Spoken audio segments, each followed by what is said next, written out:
1 Coríntios 15, 51 e 52, uma leitura bíblica para nós iniciarmos. Eis aqui vos digo um mistério. Na verdade, nem todos dormiremos, mas todos seremos transformados. No momento, num abrir e fechar de olhos, ante a última trombeta. Vamos falar também sobre essa última trombeta. Porque a trombeta soará e os mortos ressuscitarão incorruptíveis e nós seremos transformados. Então, esses dois versículos bastam para introduzirmos o assunto. Os defensores do arrebatamento ioiô identificam a última trombeta com as trombetas de Apocalipse 11 e 15, identificam forçosamente, e Mateus 24, 31. Não podemos, de maneira alguma, forçar essa harmonização por causa de semelhanças, como eles fazem. Porque, repito, há diferenças irreconciliáveis entre essas trombetas. A trombeta de Mateus 24 e 31 não é a mesma trombeta de Apocalipse 11 e 15, como também a trombeta de Apocalipse 11 e 15 não é, fala a sétima trombeta, né, de Apocalipse 11 e 15, não é a mesma última trombeta de 1 Coríntios 15. Mas como e tal? Vamos explicar, calmamente. Veja aí, Apocalipse 11 e 15, nós temos o que aí? Nós temos o anúncio da vinda do reino, mas não a vinda de Jesus propriamente dita. Então essa não é a trombeta que será tocada nem no arrebatamento e nem na vinda do Senhor à terra, porque essa trombeta é apenas um anúncio. Outro ponto importante a se destacar é que Paulo escreveu 1 Coríntios pelo menos 30 anos antes de João receber a revelação do Apocalipse. Ora, seria um absurdo Paulo referir-se a profecias ainda não proferidas e a um livro ainda não escrito. Eu tenho insistido, tenho batido nessa tecla aqui. Um outro ponto importante que os irmãos pós-tribulacionistas não observam é a menção do livrinho, do capítulo 10 de Apocalipse. Veja que João comeu um livrinho antes de falar da última trombeta. O livrinho ali que ele come evidencia que a revelação sobre a última trombeta é inédita. Porque só depois ele comeu o livrinho que ele fala da última trombeta. Então Paulo não poderia estar falando da mesma coisa 30 anos antes, porque é uma revelação inédita para João. Ele comeu o livrinho. Ele disse, tomei o livrinho, Apocalipse 10, versículos 10 e 11, tomei o livrinho da mão do anjo e o devorei. E no final diz, então me disseram, ou seja, ele foi orientado, é necessário que ainda profetizes a respeito de muitos povos, nações, línguas e reis. Então, conclui-se o quê? Somente depois dele ter comido o livrinho, ou seja, somente depois, comer o livrinho significa ter recebido a revelação, assim como aconteceu com Ezequiel. Se você ler o profeta Ezequiel, você vai ver que ele come um livro antes de apresentar a mensagem de Deus. Então, somente depois de João ter comido o livrinho, é que ele mede o templo. Isso evidencia que o templo, durante o período tribulacional, vai estar em pé, como a Bíblia tem profecia sobre isso. E somente depois disso também ele profetiza sobre as duas testemunhas e apresenta o conteúdo ali do texto sobre a sétima trombeta. Ou seja, a sétima trombeta, a última trombeta daquela série de 7 tocadas por anjos, é uma revelação inédita, concedida a João exclusivamente. Paulo não tinha conhecimento dela, então só por aí você já vê que ele não poderia estar falando da mesma coisa. Mas vamos falar um pouco sobre Mateus 24, 31. Ali se menciona uma grande trombeta e os pós-tribulacionistas se apressam a dizer, essa última trombeta é a mesma que Paulo mencionou, então vai acontecer tudo ao mesmo tempo. Não, meu irmão, não, tem diferenças. Por quê? A grande trombeta mencionada em Mateus 24, 31 é para reunir o povo de Israel dos 4 cantos da terra. Isso tem profecia. Antes do milênio vai acontecer. E tem profecia. Isaías 27, 13 diz claramente, e será naquele dia que se tocará uma grande trombeta. E os que andavam perdidos pela terra da Síria, e os que foram desterrados para a terra do Egito, tornarão a vir e adorarão ao Senhor no Monte Santo em Jerusalém. Então, claramente, essa trombeta é para reunir o povo de Israel em Jerusalém. Não tem nada a ver com arrebatamento, não tem nada a ver com trasladação. Mateus 24 não fala de trasladação para o céu. Ah, irmão Ciro, mas diz também que os anjos, eles reunirão esses escolhidos, os quatro ventos, de uma extremidade a outra extremidade nos céus. Bom, aí tem um problema também para os pós-tribulacionistas, porque na passagem do arrebatamento em 1 Tessalonicenses não se fala de anjos. Diz que nós iremos ao encontro do Senhor. Ali a voz do arcanjo, né? Se menciona, mas não diz que os anjos vão levar os salvos ao encontro do Senhor nos ares. Não, diz que os mortos irão. Ah, mas isso é lógico. Não é lógico, porque não tem essa especificação. E quando você examina melhor os anjos que vão reunir o povo dos quatro cantos da terra, você vai ver que aí é uma referência, na verdade, aos pontos cardeais da terra. Não é o arrebatamento da igreja. Veja, Jeremias capítulo 49, versículo 36, diz assim: trarei sobre Elão os quatro ventos dos quatro cantos dos céus e os espalharei na direção de todos esses ventos. Veja, os espalharei na direção desses ventos. Por quê? Esses quatro ventos falam dos quatro pontos cardeais da terra. Não tem nada a ver com o céu, exatamente. E isso fica claro ainda mais em Zacarias 2, versículo 6, porque ali está escrito: fugi agora da terra do norte, diz o Senhor, porque vos espalhei pelos quatro ventos do céu. Quer dizer que o povo de Israel foi espalhado pelo céu? Não. Quatro ventos do céu é uma referência aos quatro pontos cardeais: norte, sul, leste, oeste. Então, o povo de Israel foi espalhado por toda a terra e, por ocasião da vinda de Jesus à terra para estabelecer um milênio, o remanescente que ainda estará fora de Jerusalém será reunido com, claro, a ajuda dos anjos que vão trabalhar nesse sentido. A grande trombeta será tocada e o povo de Israel vai ser reunido na sua terra. Então a trombeta será tocada em conjunto com a vinda de Jesus à terra. Isso também não se coaduna, repito, com Apocalipse 11, 15, que é uma trombeta que será tocada antes da descida do Senhor, que é um anúncio. A sétima trombeta tocada por anjos, aquela série de 7, não é a trombeta que vai ser tocada no dia da vinda de Jesus. Mas, irmão Ciro, tudo bem, irmão, está falando tudo isso, e a trombeta lá que Paulo mencionou em 1 Coríntios 15, 51 e 52? Bom, Paulo não deu qualquer explicação sobre o significado da última trombeta ali, mas isso demonstra que os coríntios sabiam do que ele estava falando.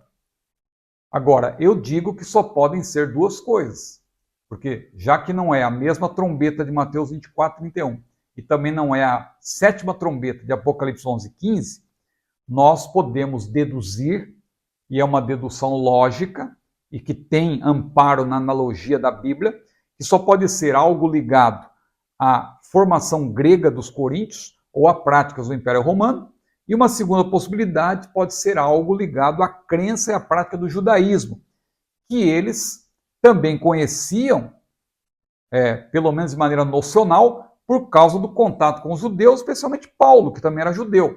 O livro Maranata, de Reynold Showers, que eu aqui mencionei, explica bem isso. Ele aborda detalhadamente essa trombeta que põe fim à era da igreja. Agora, alguns pormenores para concluir esse vídeo. Nós temos a certeza de que essa última trombeta é a mesma trombeta de Deus, porque aí você consegue harmonizar perfeitamente 1 Coríntios 15, 51 e 52 com 1 Tessalonicenses 4, 13 a 18. Então lá Paulo diz que o Senhor virá com trombeta de Deus. Então não é trombeta de anjo, não é a mesma trombeta de Apocalipse 11, 15. É a trombeta de Deus. Não há qualquer problema aqui em harmonizar 1 Coríntios 15, 51 e 52 com 1 Tessalonicenses 4, 13 a 17. Ambas as passagens tratam do arrebatamento. O que não é possível, claro, é harmonizar essa passagem com textos referentes à vinda de Jesus à terra.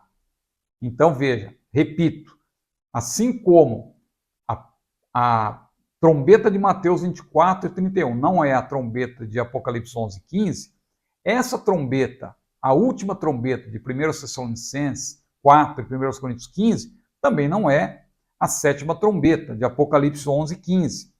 Paulo menciona vários contrastes em 1 Coríntios 15, ele fala de corrupção e incorruptibilidade, ele fala de desonra e glória, ele fala de fraqueza e poder, ele fala de corpo natural e espiritual, ele fala de terreno e celestial, ele fala de mortal e imortalidade, ele fala de primeiro e último Adões, né, o primeiro Adão e o segundo Adão, e ele fala também da última trombeta.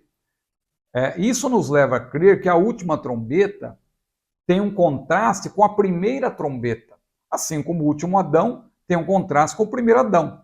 Ou seja, você não tem vários Adões, você tem apenas o primeiro Adão e o último Adão, que é Cristo.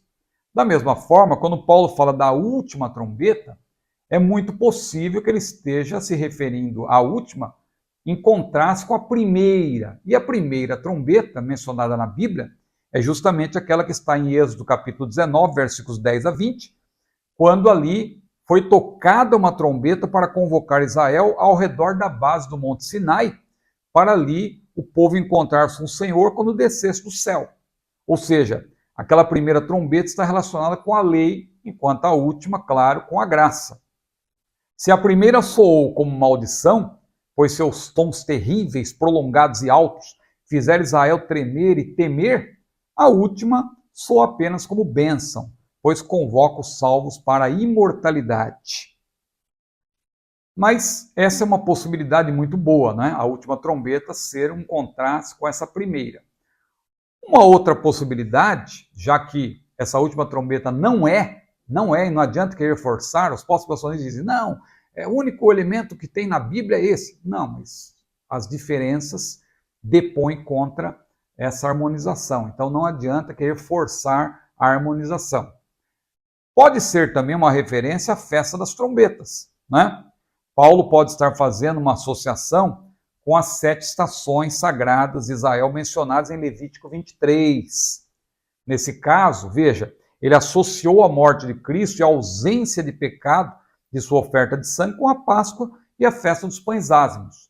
Lá em 1 Coríntios 15, versículos 6 a 8, ele fala disso. Já a ressurreição de Cristo, ele associou com a festa das primícias, nos versículos 20 a 24.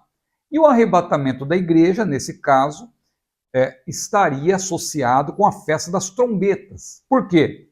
Como se sabe, durante a cerimônia da festa das trombetas, havia ou há uma série de toques curtos de trombetas de várias durações, concluindo-se com um toque longo, que seria essa última trombeta. Então, veja, os coríntios sabiam do que Paulo estava falando, pode ser isso também.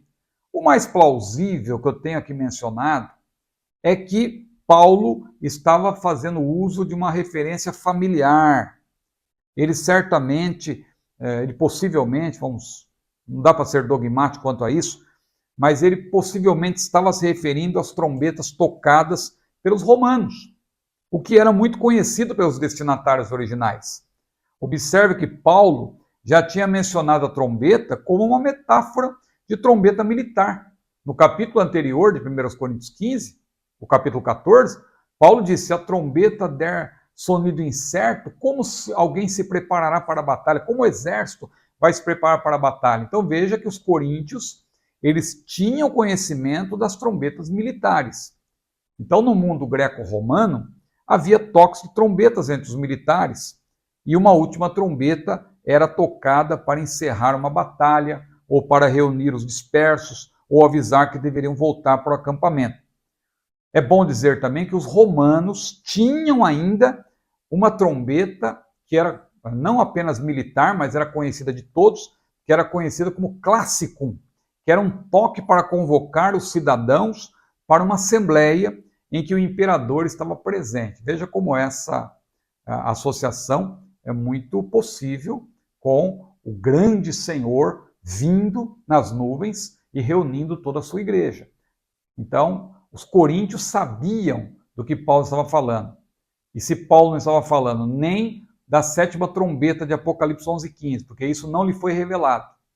E se ele não estava falando de Mateus 24:31, porque aquela trombeta ela não vai ser tocada na vinda do Senhor, no arrebatamento, digo, mas somente quando o Senhor estiver reunindo Israel dos 4 cantos da terra, dos 4 pontos cardeais da terra, com anjos, e no arrebatamento não haverá ação de anjos, não está mencionado isso em 1 Tessalonicenses 4, então, claro que essa última trombeta é uma menção ao fim da era da igreja, é a trombeta de Deus. Bom, concluindo então, diante do exposto, eu deixo aqui um desafio aos defensores do arrebatamento ioiô, que gostam de estereotipar a posição pré-tribulacionista, arrebatamento secreto, kkk, e é tão secreto que ninguém sabe. Pois bem, eu deixo aqui um desafio aos irmãos defensores do arrebatamento ioiô.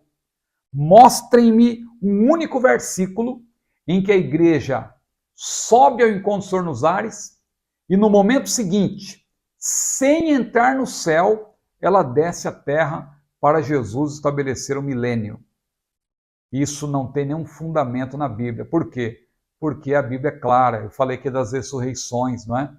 No arrebatamento acontece a ressurreição dos salvos quando Jesus ainda está no céu. E na vinda de Jesus à terra, claro, quando ele pisa na terra, acontece uma outra ressurreição que faz parte também da primeira, porque não é um evento único, mas sim uma modalidade de ressurreição. Tá certo? Espero ter ajudado você com essas provocações.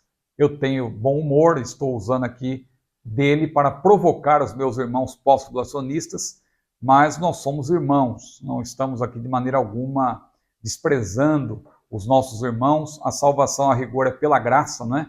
Então eu creio que meus irmãos pós-tribulacionistas também serão arrebatados antes do período tribulacional, tá certo? Mas fica o desafio, hein? Me mostrem pelo menos um versículo em que a igreja sobe ao encontro do Senhor nos ares e desce no momento seguinte, sem entrar no céu, para o milênio. Lembrando que a igreja tem que entrar no céu, porque Jesus foi claro dizer: virei e vos levarei, para que onde eu estiver estejais vós também. E Jesus, claro, ele se referia à casa do Pai Celestial. A igreja precisa entrar no céu. Tá certo? Curta esse vídeo, compartilhe e, por favor, inscreva-se no meu canal. Que Deus abençoe a sua vinda, que Deus abençoe a sua vida e que nós amemos cada vez mais a sua vinda. Ora vem, Senhor Jesus. Paulo falou: combati o bom combate, acabei a carreira, desde agora me está reservada a coroa da justiça, a qual o Senhor me dará naquele dia, e não somente a mim, mas a todos os que amarem a sua vinda. Que nós amemos a vinda do Senhor. Que Deus abençoe a sua vida, a paz do Senhor.